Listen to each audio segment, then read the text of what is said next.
Саламатсыздар ма, құрметті әріптестер, оқытушылар және студенттер. Мен Қуанышбек Айжан Жанбекқызы, Түркістан Ахмет Яссауи кәсіби колледжінің ветеринария мамандығының арнайы пән оқытушысы. Бүгінгі бейне сабағымыз ішкі жұқпайтын аурулар клиникалық диагностикасы мен пәні бойынша. Тақырыбымыз клиникалық зерттеу жүргізу. Оның ішінде қарау, басып қарау, перкуссия, аускультация және де термометрия. Бүгінгі сабағымыз теориялық сабақ болып табылады. Және де бүгінгі сабақтың мақсаты не? Бүгінгі сабағымыздың мақсаты осы әдістерді малға диагноз қою кезінде осы әдістерді жүргізудің маңызы және олардың түрлері, оған қандай аспаптар қолданады, соны жалпы студенттерге үйрету болып табылады. Сабағымызды бастайық онда. Ауру малды жан-жақты зерттеу мақсатында қолданылатын әдістерді екіге бөлеміз. Жалпы және арнайы болып екіге бөлінеді. Зерттеудің жалпы немесе негізгі әдістеріне не жатады? Оған біріншіден қарау, екінші бақылау, пальпация, перкуссия, аускультация және термометрия әдісі жатады. Бұл әдістерді не себептен жалпы әдіс деп атайды? Себебі мал қандай аурулармен ауырмасын алдымен осы әдістер арқылы зерттелуі тиіс.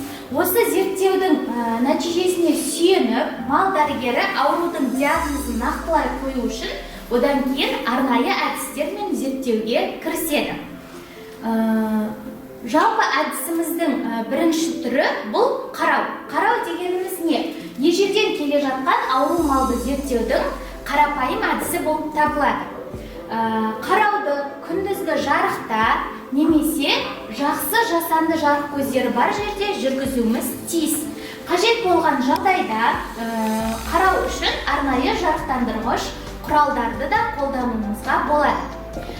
Қарау екіге бөлінеді. Жалпы және жергілікті болып екіге бөлінеді. Алдымен ауру малды жалпылай қарап, одан кейін оны жергілікті зерттеу әдісімен, жергілікті қараумен жалғастырамыз. Жалпы қарау кезінде неге назар аударамыз? Ең бірінші, жалпы қарау кезінде малдың басынан аяғына дейін оның кеңістікте тұруын, оның аяғында ешқандай зақымы жоқ па, ақсаңдап тұрған жоқ па, немесе денесінің бір жерлерінде жарақаттары бар ма, сүзілген жер, немесе тілінген, кесілген жерлер бар ма, жаралар бар ма, қансырап тұрған жоқ па, одан кейін барып кілеге қабықтарына, көзіне, ауыз қуысына мал күйіс қайырып тұр ма, жоқ па, соларға назар аударамыз.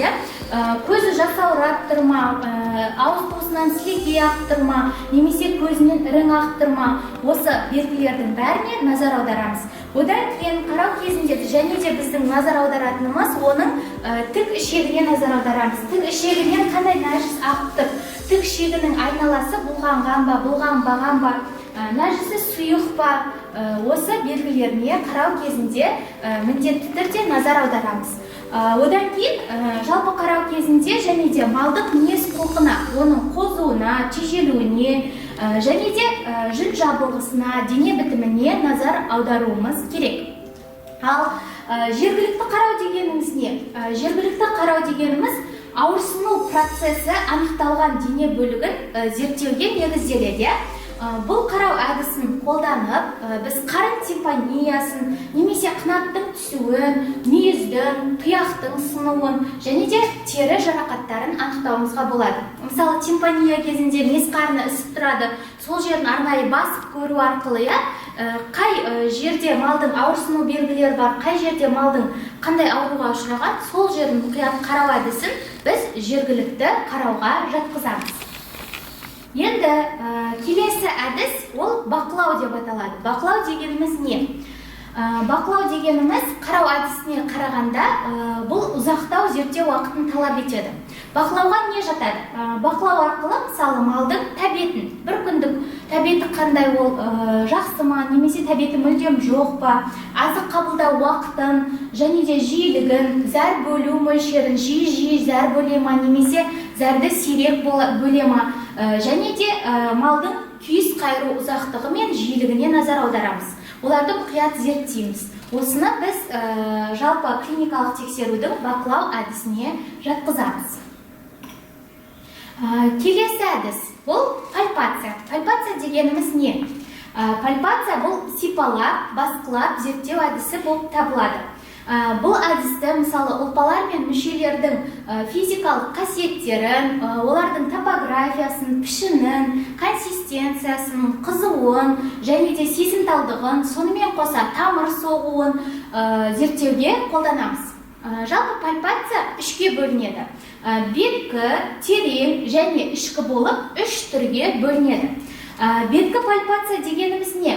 Беткі пальпация дегеніміз жүрек серпінінің күшін, көкірек қуысының қозғалысын, тері қызуын, ауырсыну реакциясын, артерияларды, құрсақ, бауырды зерттеуге болады. Ал терең пальпация дегеніміз бұл ішкі мүшелердегі, тері астындағы бұлшықеттердегі патологиялық өзгерістердің локализациясын, орналасқан жерін анықтауға бағытталған. Терең пальпацияның өз ішінде сырғымалы, ендірмелі, бимануальды және итермелі түрлерін ажыратамыз. Бұл жердегі сырғымалы пальпация дегеніміз ұсақ малдар мен етқоректілердің құрсақ және жамбас қуысының тереңінде орналасқан мүшелерін зерттеуге ыңғайлы болса, ал ендірмелі пальпация құрсақ қуысындағы ауырсынуды анықтауға мүмкіндік береді.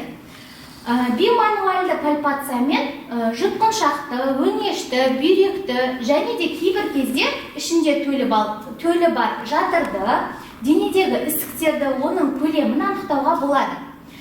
Итермелі пальпациямен жұмыршақ қарынды, талақты, көкбауыр, іштегі төлді, құрсақ қуысындағы ірі ісіктерді, жиналған сұйықтықты анықтайды. Ал ішкі пальпациямен ауыз қуысын, тілді, тістерді, жұтқыншақты, көмекейді, сондай-ақ ірі малдарда тікішек арқылы ішкі мүшелерді зерттеуге болады. Пальпация дегеніміз сипап сезу деді, малдың жалпы денесін сипап сезу арқылы ол жерлерде, мысалы, ішкі мүшелерде сұйықтық жиналған ба, немесе ісіктер бар ма, мысалы, малдың белгілі бір жерін сипап немесе басқылаған кезде ол жерде ауырсыну бар ма, осы арқылы малды бізге диагноз қоюға мүмкіндік беретін әдістің бірі пальпация болып табылады. Келесі клиникалық мына жерде пальпация арқылы малдың денесін тексеру әдісі. Енді келесі әдісіміз бұл перкуссия. Перкуссия дегеніміз не? Ішкі мүшелердің орналасуын және олардың жағдайын бағалау үшін қолданылған соққылап зерттеу әдісі. Перкуссия соққы бергенде ұлпалар мен органдар тербеліске түседі да, бұл қозғалыс құлаққа дыбыс болып есептеледі. Тербеліс қозғалысы органның серіппелігіне байланысты және әртүрлі органдарда әртүрлі болады. Перкуссиялық дыбыстың қасиеті органдағы, мысалы, ауаның мөлшеріне байланысты, органның кернеулігіне, серіппелігіне байланысты болады. Күшіне қарай перкуссияны жай, қатты, тембріне қарай тимпаниялық, атимпаниялық және де металдық реңді дыбыс болып бөлінеді. Қатты ашық дыбыстарды ішінде ауасы немесе газ бар органдар шығарса, жай, доғал дыбыс бауыр, жүрек, талақ, бұлшықет аймақтарынан естіледі. Тимпаниялық дыбыс біркелкі тербеліс кезеңдерімен сипатталса, ал атимпаниялық қосымша кезеңсіз тербелістердің көптігімен сипатталатын болады. Дені сау малда тимпаниялық дыбыс қарында, ішекте, көмекейде анықталады. Жалпы перкуссияны не арқылы іске асырамыз? Перкуссияны біз мысалы соққылап одағы органдағы дыбысты есту арқылы диагноз қоятын болсақ, оны қарапайым қолмен жүзеге асыруға да болады, немесе плесиметр арқылы және де арнайы балғашықтар арқылы біз перкуссия әдісін жүзеге асыруымызға болады.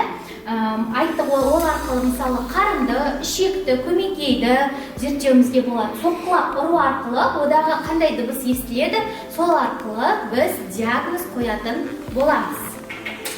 Перкуссияның да өзінің ішінде түрлері бар. Міне арнайы балғашық, плесиметр немесе перкуторлық балғашық болады.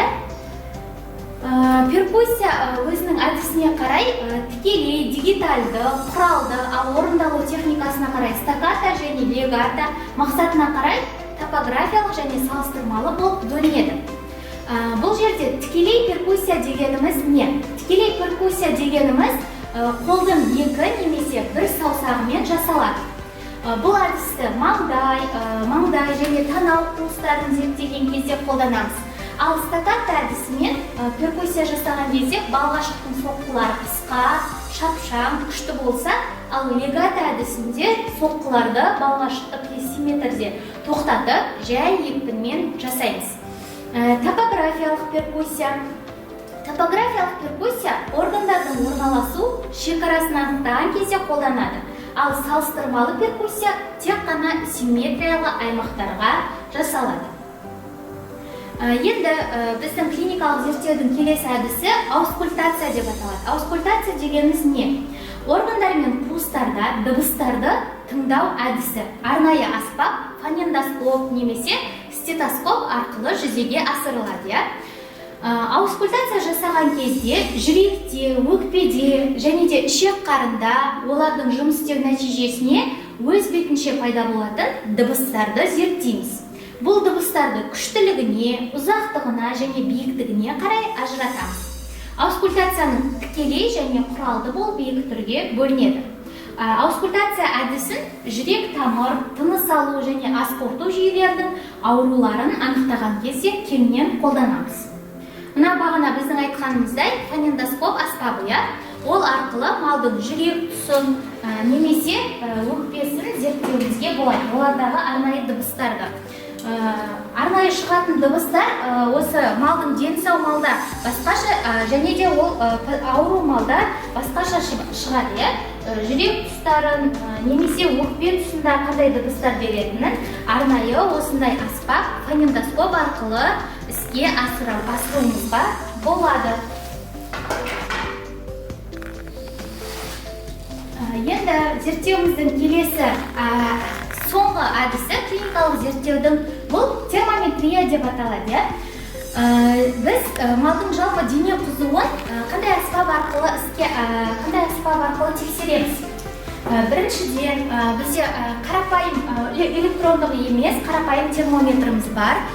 Бұл арқылы малдың біз тік ішегіне салу арқылы малдың дене қызуын анықтауымызға болады. Келесі бір аспабымыз бұл электрондық термометр деп аталады.